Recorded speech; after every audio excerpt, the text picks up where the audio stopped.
O Jesus que as mulheres viram. Como as primeiras discípulas nos ajudam a conhecer e a amar o Senhor, de Rebecca McLaughlin, capítulo 6. Vida. O último filme a que meu marido e eu assistimos juntos se chama Alerta Vermelho. É um filme de ação bobinho e engraçado sobre ladrões de arte tentando roubar 3 ovos adornados com joias que o general romano Marco Antônio supostamente teria dado a Cleópatra 2000 anos atrás.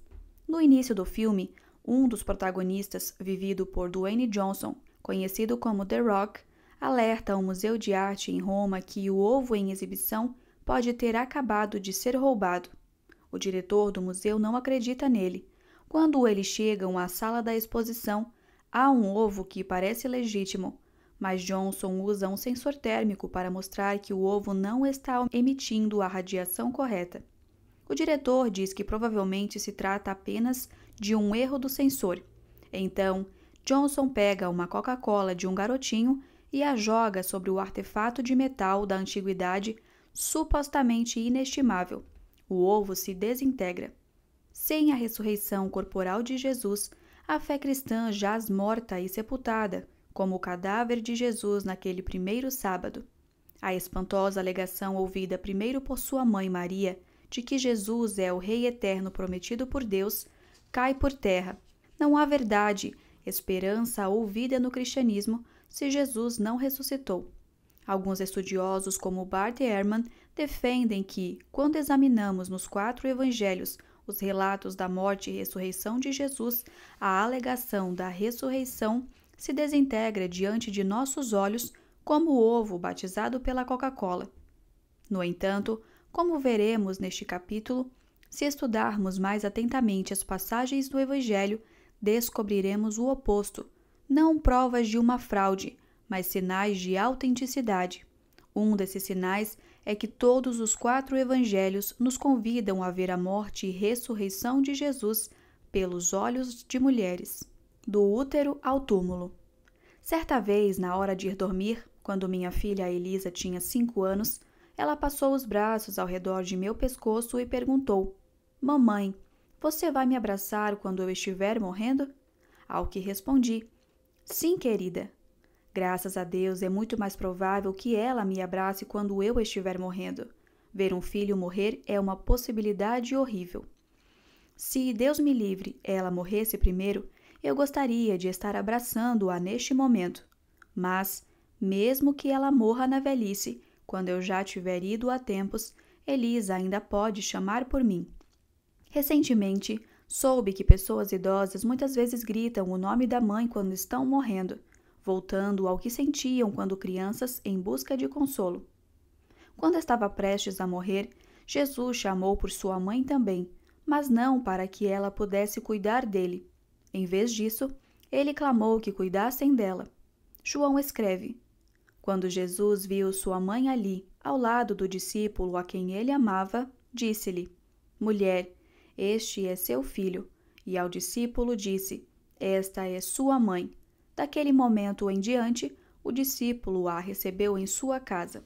A expressão "o discípulo a quem Jesus amava" é a forma como João se refere a si mesmo.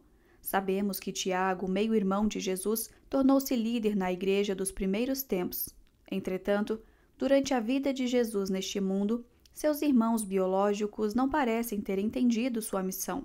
Talvez seja por isso que Jesus confia a mãe aos cuidados do discípulo amado. Assim como ele cuidou da viúva de Naim, da mesma forma ele cuida de sua própria mãe. Maria foi a primeira a saber quem é Jesus. Ela cuidou dele quando criança, mas enquanto Maria olha para o filho na cruz, suportando uma agonia inimaginável, ela descobre o que todos iremos descobrir se erguermos nossos olhos para ele, que Jesus é aquele que verdadeiramente cuida de nós. Outras mulheres junto à cruz. É difícil para nós entendermos o que a crucificação significava no primeiro século. Em sua obra-prima de 2019, Domínio, o Cristianismo e a Criação da Mentalidade Ocidental, o historiador britânico Tom Holland tenta nos ajudar a entender. Era a pior morte imaginável, uma punição concebida para escravos, a fim de aumentar ao máximo sua tortura e humilhação. Tão intenso era o fedor de carniça de sua desgraça, explica Holland, que muitos se sentiam conspurcados meramente por assistir a uma crucificação. E, no entanto, todos os 4 evangelhos do Novo Testamento destacam as mulheres que deliberadamente escolheram assistir à morte de Jesus. Na lei judaica, era necessário 2 ou 3 testemunhas quando alguém era acusado de um crime. Esse princípio se disseminou para outras áreas da vida. Então, Mateus, Marcos e João citam 3 mulheres em particular que assistiram à crucificação. Marcos relata: algumas mulheres observavam de longe. Entre elas estavam Maria Madalena, Maria, mãe de Tiago, mais jovem, e de José, e Salomé. Eram seguidoras de Jesus e o haviam servido na Galileia. Também estavam ali muitas mulheres que foram com ele a Jerusalém.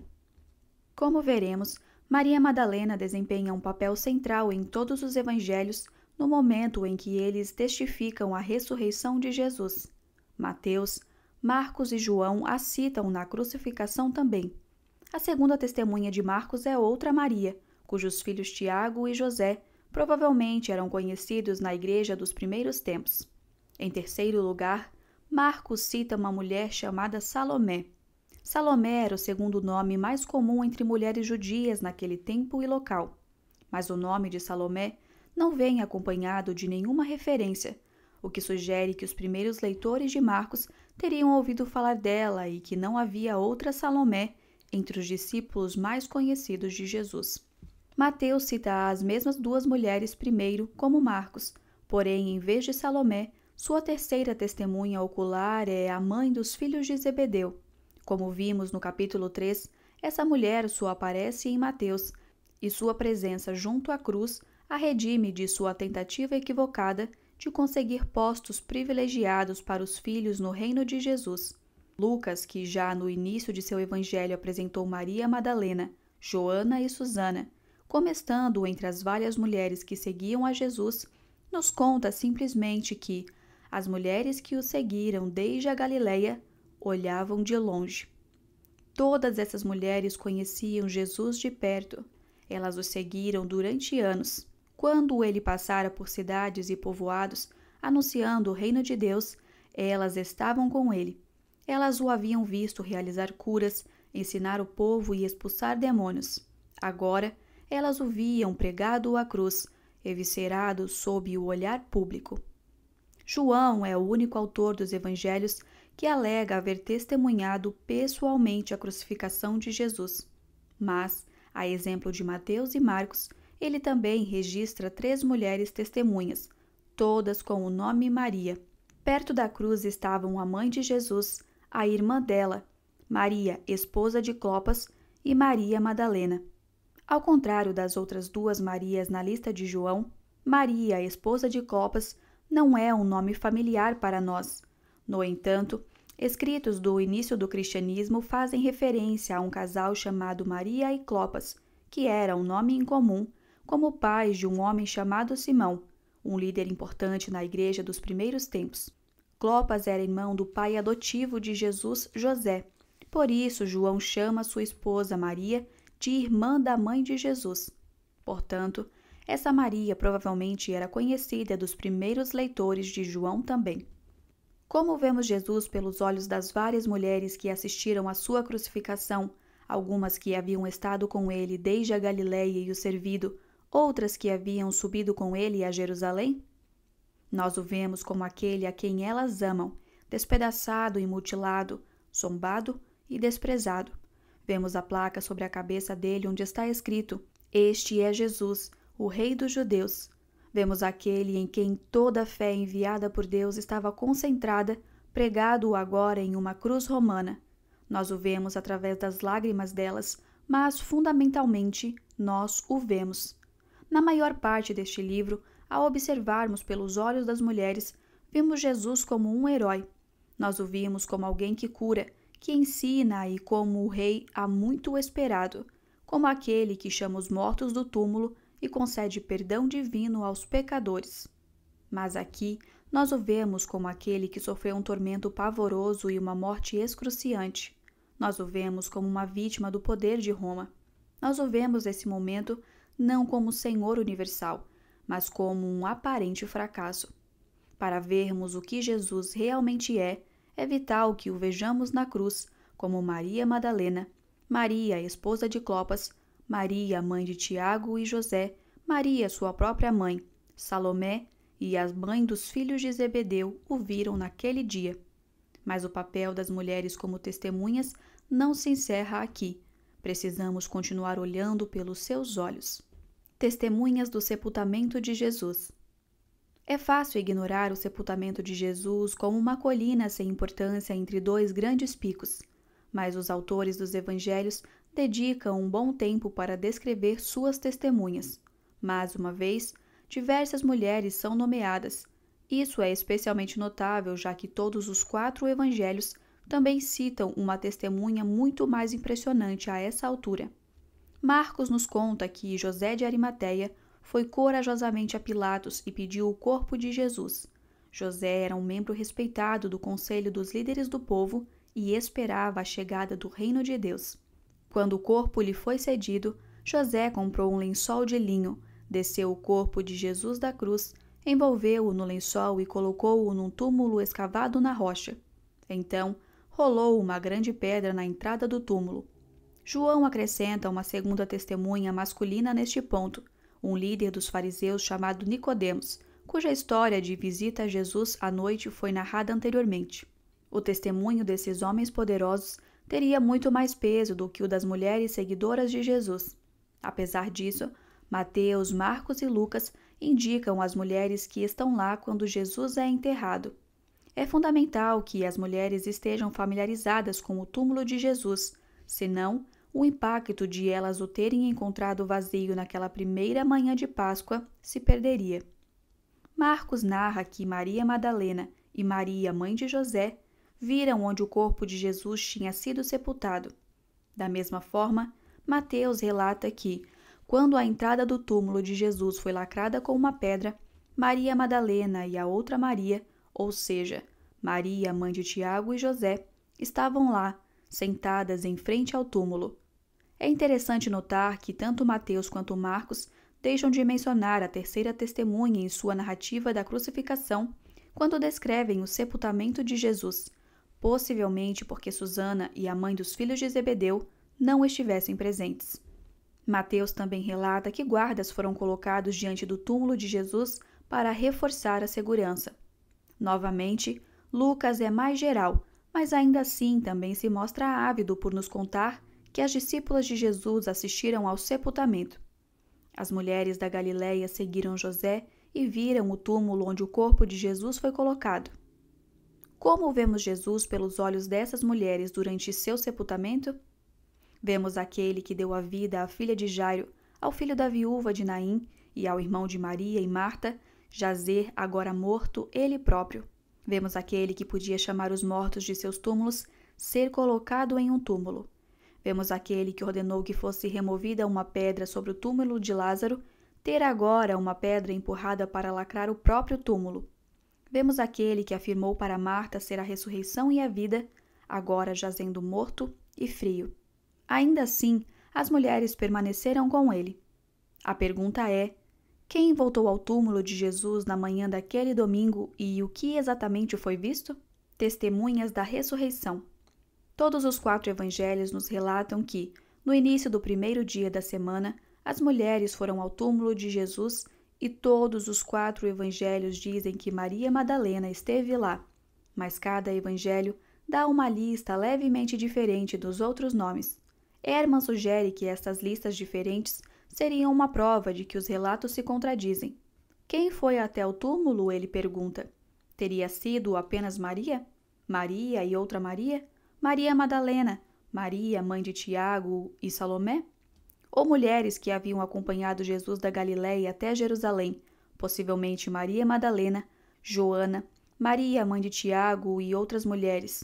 À primeira vista, essas discrepâncias parecem perturbadoras, mas, como Balkenham explica, não é o caso. As divergências entre as listas têm sido frequentemente vistas como base para não as levarmos a sério como citações de testemunhas oculares dos acontecimentos, da morte, sepultamento e ressurreição de Jesus. Na verdade, o oposto é verdadeiro. Essas divergências adequadamente entendidas demonstram o cuidado escrupuloso com que os evangelhos apresentam as mulheres como testemunhas. Balkenham argumenta que, longe de serem confusos, os autores dos evangelhos tiveram o cuidado de citar precisamente como testemunhas as mulheres que eram bem conhecidas deles. Mais ainda, embora Ehrman observe que o evangelho de João cita apenas Maria Madalena, ele deixa em seu resumo de notar que o evangelho de João também torna claro que Maria Madalena não estava sozinha. Quando vai falar com Pedro e João, ela fala como representante de um grupo. Tiraram do túmulo o corpo do Senhor e não sabemos onde o colocaram. A crítica de Ehrman a respeito das listas diferentes de nomes não se sustenta. Mas e quanto às diferenças entre o relato de cada evangelho sobre o que as mulheres viram? Será que isso é, como alega Ehrman, prova de que os relatos não são confiáveis? Não penso assim. O primeiro desafio é posto pelo Evangelho de Marcos.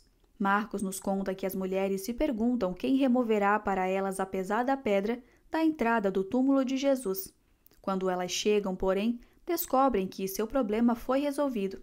Mas quando chegaram, foram verificar e viram que a pedra, que era muito grande, já havia sido removida. Ao entrarem no túmulo, viram um jovem vestido de branco sentado do lado direito. Ficaram assustadas, mas ele disse: "Não tenham medo. Vocês procuram Jesus de Nazaré, que foi crucificado. Ele não está aqui. Ressuscitou. Vejam, este é o lugar onde haviam colocado seu corpo. Agora vão e digam aos discípulos, incluindo Pedro, que Jesus vai adiante deles a Galileia. Vocês o verão lá, como ele lhes disse." Trêmulas e desnorteadas, as mulheres fugiram do túmulo e não disseram coisa alguma a ninguém, pois estavam assustadas demais. Esse provavelmente é o final original do Evangelho de Marcos. Se você abrir uma Bíblia moderna, encontrará versículos adicionais com uma nota dizendo: os manuscritos mais antigos terminam aqui o Evangelho de Marcos. A maioria dos manuscritos, porém, acrescenta os versículos 9 a 20. Em vez de nos deixar com uma conclusão bem amarrada, o primeiro evangelho que foi escrito termina com algo semelhante a um nó desgastado. Mas não podemos concluir daí que a ressurreição tenha sido uma alegação criada depois. O assustador jovem vestido de branco em Marcos diz sobre Jesus de Nazaré: ele não está aqui, ressuscitou, e promete às mulheres que elas verão Jesus de novo, exatamente como ele lhes dissera. E quanto à reação das mulheres? Diferentemente dos outros autores dos evangelhos, Marcos narra que as mulheres não disseram coisa alguma a ninguém, pois estavam assustadas demais. Entretanto, Marcos não pode querer dizer que as mulheres jamais contaram a ninguém, senão essa cena não poderia ter sido incluída em seu evangelho.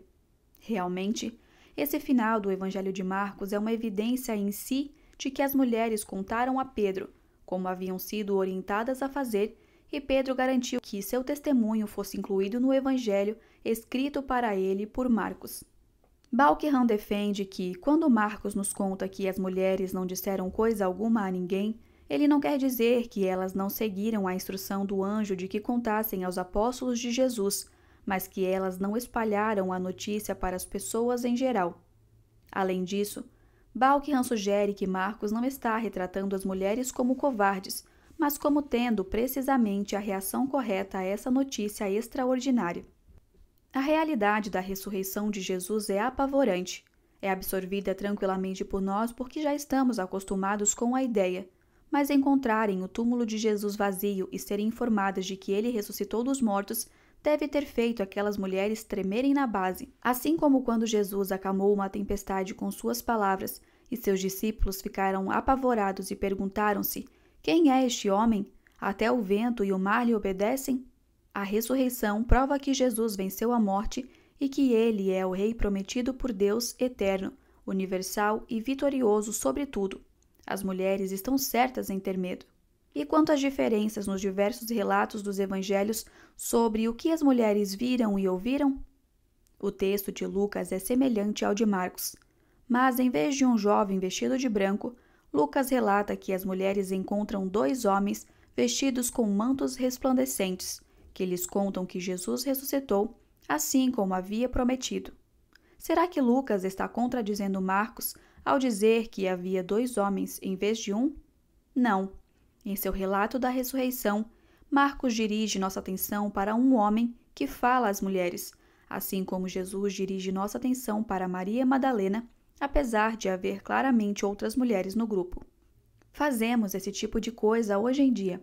Recentemente enviei um e-mail a meu pastor, Curtis, para perguntar se minha melhor amiga Rachel e eu poderíamos gravar um podcast no prédio da igreja. Curtis conhece bem tanto a mim quanto a Rachel. Ele respondeu, é claro que podem. Quando eu o vi depois naquela tarde, ele perguntou sobre o podcast e ficou surpreso ao saber que Rachel e eu havíamos sido entrevistadas em pessoa pela apresentadora do podcast, que estava na cidade naquele dia. Eu não havia mencionado a apresentadora em meu e-mail, apesar do fato de que a presença dela era toda a razão para a gravação, porque este detalhe não era relevante para meu pedido. Da mesma forma, os autores dos evangelhos muitas vezes simplificam uma cena, deixando de fora figuras que não são vitais para sua narrativa. Os autores dos evangelhos também deixaram de fora muitos acontecimentos aparentemente importantes ao condensar a vida, morte e ressurreição de Jesus em livros que conseguimos ler entre 1h30 e 2h30 cada um. Por exemplo, Mateus é o único que registra a colocação de guardas no túmulo de Jesus, e ele acrescenta o que acontece logo antes da chegada das mulheres. Depois do sábado, no primeiro dia da semana, bem cedo, Maria Madalena e outra Maria foram visitar o túmulo. De repente, houve um grande terremoto, pois um anjo do Senhor desceu do céu, rolou a pedra da entrada e sentou-se sobre ela. Seu rosto brilhava como um relâmpago e suas roupas eram brancas como a neve.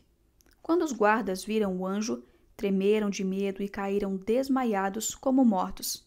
Então, o anjo falou com as mulheres. Não tenham medo, disse ele. Sei que vocês procuram Jesus que foi crucificado. Ele não está aqui. Ressuscitou, como tinha dito que aconteceria. Venham, vejam onde seu corpo estava. Agora vão depressa e contem aos discípulos que ele ressuscitou e que vai adiante de vocês para a Galileia. Lá vocês o verão. Lembrem-se do que eu lhes disse. As mulheres saíram apressadas do túmulo e, assustadas, mas cheias de alegria, correram para transmitir aos discípulos a mensagem do anjo.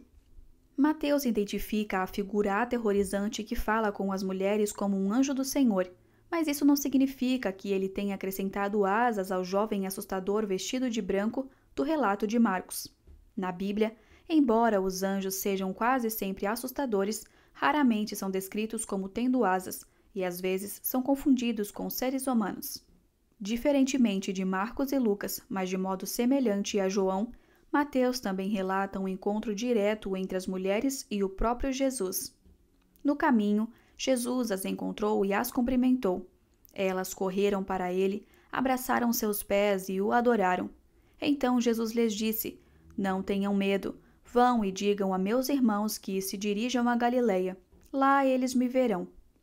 Talvez nos perguntemos como Lucas pôde deixar esse encontro de fora, mas ele incluiu outras aparições de Jesus ressuscitado que Mateus não narra.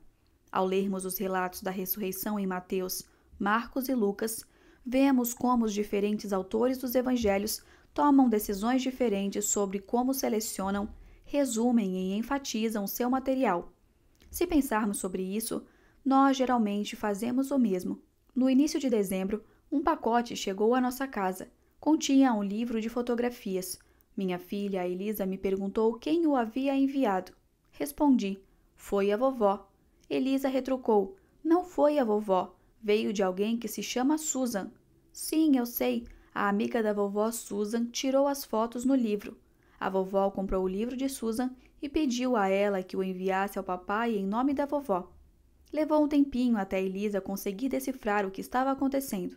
Minha afirmação original de que a vovó havia enviado o livro era uma versão simplificada do que acontecera, enfatizando o que considerei que fosse a informação mais relevante. Mas a afirmação de Elisa de que, na verdade, havia sido Susan quem enviara o livro de fotografias e não a própria vovó, também era verdadeira. Se os autores dos evangelhos estivessem respondendo à pergunta de Elisa, Marcos teria resumido tudo como eu fiz. A vovó enviou o livro de fotografias para o papai. Mateus talvez nos tivesse contado mais. A amiga da vovó, Susan, enviou o livro de fotografias para o papai. Lucas poderia ter desenvolvido ainda mais. A vovó pagou a sua amiga Susan, que é fotógrafa, para enviar o livro de fotografias para a mamãe, para que pudesse embrulhá-lo para dar ao papai de Natal. João provavelmente diria apenas: seu pai adora fotografias, a vovó ama o seu pai. Esse presente demonstra esse amor.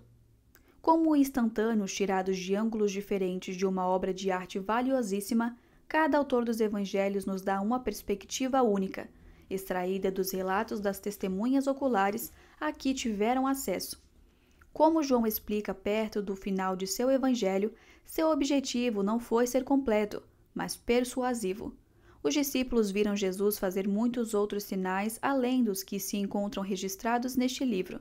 Estes, porém, estão registrados para que vocês creiam que Jesus é o Cristo, o Filho de Deus, e para que, crendo nele, tenham vida pelo poder do seu nome. Vamos ver então qual foi o relato feito por João da ressurreição? Vi o Senhor. Como acontece com tanta frequência nos evangelhos, João segue um rumo diferente de Mateus, Marcos e Lucas. Para começar, ele dirige nossa atenção apenas para Maria Madalena. No primeiro dia da semana, bem cedo, enquanto ainda estava escuro, Maria Madalena foi ao túmulo e viu que a pedra da entrada tinha sido removida. Correu e encontrou Simão Pedro e o outro discípulo, aquele a quem Jesus amava, e disse: tiraram do túmulo o corpo do Senhor e não sabemos onde o colocaram. Pedro e o outro discípulo foram ao túmulo. Os dois corriam, mas o outro discípulo foi mais rápido que Pedro e chegou primeiro ao túmulo. Abaixou-se, olhou para dentro e viu ali as faixas de linho, mas não entrou. Então, Simão Pedro chegou e entrou.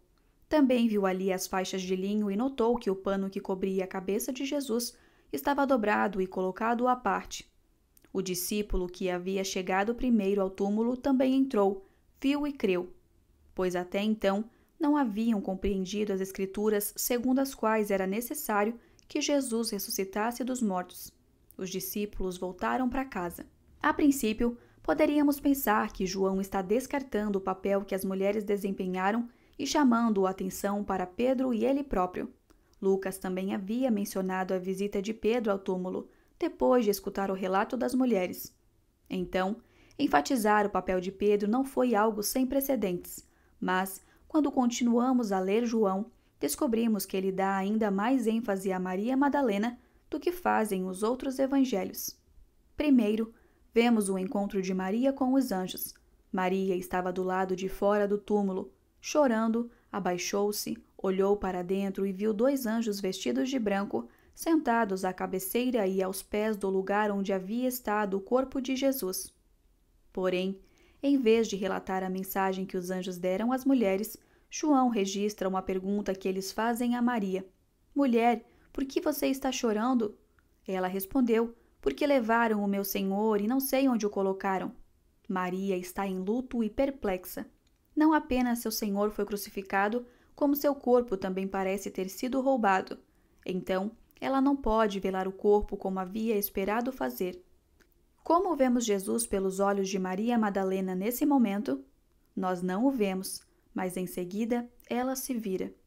Então, ao virar-se para sair, viu alguém em pé. Era Jesus, mas ela não o reconheceu. Mulher, por que está chorando? Perguntou ele. A quem você procura? Pensando que fosse o jardineiro, ela disse: se o Senhor o levou embora, diga-me onde o colocou e eu irei buscá-lo. Maria, disse Jesus. Ela se voltou para ele e exclamou: Raboni, que em aramaico quer dizer mestre. Ao som de seu nome tão comum, os olhos cheios de lágrimas de Maria se abrem e ela vê o Senhor ressuscitado por quem ele é. Maria reage pronunciando uma das poucas palavras aramaicas no Evangelho de João, Raboni, uma forma variante de Rabi. Ela saúda o Jesus ressuscitado com a palavra que se refere a seu discipulado. Realmente, essa mulher que chora é a discípula a quem o Jesus ressuscitado primeiro se revela. Mateus registra que Maria Madalena e a outra Maria abraçaram os pés de Jesus e o adoraram. Assim, provavelmente deveríamos imaginar Maria Madalena agarrada a seus pés quando Jesus a envia em uma missão. Jesus lhe disse: "Não se agarre a mim, pois ainda não subi ao Pai, mas vá procurar meus irmãos e diga-lhes: eu vou subir para meu Pai e Pai de vocês, para meu Deus e Deus de vocês." Maria Madalena encontrou os discípulos e lhes disse: "Vi o Senhor." Então contou o que Jesus havia falado. Em uma cultura em que as mulheres eram frequentemente silenciadas, Jesus encarrega uma discípula de anunciar sua ressurreição aos discípulos homens. Espantosamente, Maria Madalena é a primeira pessoa no Evangelho de João a chamar Jesus de o Senhor. A expressão foi usada 3 vezes para se referir ao Deus da Aliança de Israel e 2 vezes pelo autor de João em referência a Jesus. Mas agora, nesse momento de revelação, Maria conta aos outros discípulos: "Vi o Senhor." Mulheres como testemunhas oculares. "Vou acreditar quando vir" é uma das frases favoritas de meu marido. Ele é um legítimo seguidor de Jesus, mas em outros aspectos é um cético natural. Como Brian, os historiadores no tempo de Jesus davam grande valor à visão. "Acreditarei se você viu" seria um lema adequado para sua corporação. Sem dúvida, tendo isso em mente, os autores dos evangelhos apresentam as mulheres repetidas vezes nos capítulos finais como sujeito de verbos de visão. Como observa Balkham, as mulheres viram os acontecimentos quando Jesus morreu. Elas viram onde ele foi sepultado. Elas foram ver o túmulo no primeiro dia da semana. Elas viram a pedra ser removida. Elas viram o jovem de branco sentado do lado direito. E o anjo as convidou para ver o local vazio onde havia estado o corpo de Jesus. Dificilmente poderia ser mais claro, conclui Balkham, que os evangelhos estão apelando para o papel delas como testemunhas oculares. À luz desse fato, o anúncio de Maria Madalena, "Vi o Senhor", é duplamente significativo. Como uma jornalista atual com vídeos para dar sustentação à sua reportagem, ela está se colocando como testemunha ocular da ressurreição de Jesus, não apenas diante dos apóstolos, mas também do leitor. O fato de que todos os 4 evangelhos apresentam as mulheres como centrais para a alegação da ressurreição agrada a nós, leitoras do século XXI, mas teria exercido o efeito oposto entre homens cultos no mundo greco-romano. Como Balkham explica, as mulheres eram consideradas pelos homens educados como crédulas em questões religiosas e especialmente tendentes a fantasias supersticiosas e a práticas religiosas excessivas. Celso, filósofo grego do século II, estava expressando o que muitos de seus contemporâneos teriam pensado quando atacou Maria Madalena. Após a morte, Jesus ressuscitou e mostrou as marcas de sua punição e como suas mãos haviam sido perfuradas. Mas quem viu isso? Uma mulher histérica, como se diz, e talvez alguma outra daquelas que eram iludidas pela mesma feitiçaria. Da perspectiva de Celso, Maria Madalena e as outras mulheres em lágrimas que testemunharam a suposta ressurreição de Jesus eram uma piada. Se os autores dos evangelhos estivessem inventando suas histórias, poderiam ter feito de José de Arimateia e Nicodemos as primeiras testemunhas da ressurreição, 2 homens de respeito envolvidos no sepultamento de Jesus. A única razão possível para a ênfase no testemunho de mulheres em lágrimas ainda por cima, é que elas realmente foram as testemunhas. No início, até os apóstolos de Jesus estavam céticos.